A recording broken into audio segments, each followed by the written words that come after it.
One of the things that comes up as a kind of byproduct really of coaching is that there are often difficult conversations that need to be had with people. So if that could be anything from in a personal relationship, that could be a difficult conversation with a friend that you've identified is toxic and you no longer want to have in your life. It could be a conversation with your partner about how they're handling things and the kind of difficulties you're experiencing with them. It could be someone in the workplace, maybe a team member who's quite challenging. So difficult conversations are part and parcel of life, but they're also quite challenging for a lot of people to have, especially where we don't like to rock the boat or we don't like to potentially upset people. So these are tips about how to actually have that conversation with someone so that the difficult conversation is a little bit less difficult. So first of all, plan what it is that you want to say in advance. Get your kind of rehearsal speech done. What is it that needs to be said? Timing. Think about when the conversation would land best. You don't want to necessarily have a very stressful conversation with your partner in front of your children, for example. It might not be the best, most appropriate timing. In terms of expectations, be clear about what you expect from them. So, you might want to say, I expect that you'll remain calm and respectful of me and you won't shout and swear at me, for example. You're going to communicate in a kind of considerate and thoughtful way. So consider the pace of the conversation.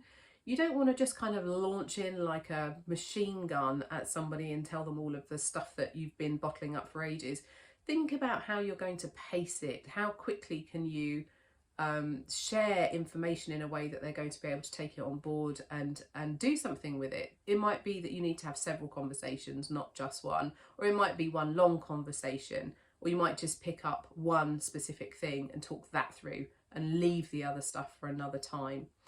Explain how you feel and set out the impact the issue is having on you or on others. So being really clear about what's the impact, how do I feel in response to what's going on here, is a really important part of them understanding and being able to build that kind of empathy for each other.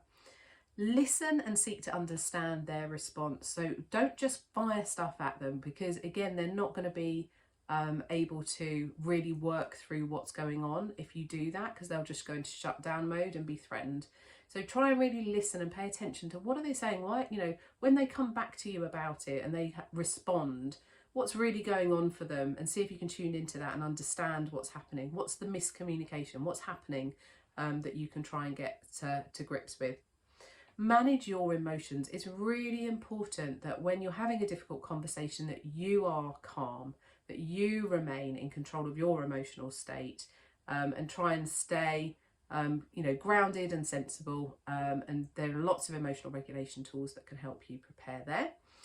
And take some breaks. You don't have to have all of that conversation in one go. If it starts to get heated or if it starts to get very upsetting, just take a break, take 5. Let's just make a cup of tea, and then we can come back and sit down and talk about it again. And that just allows some of the emotional intensity to dissipate.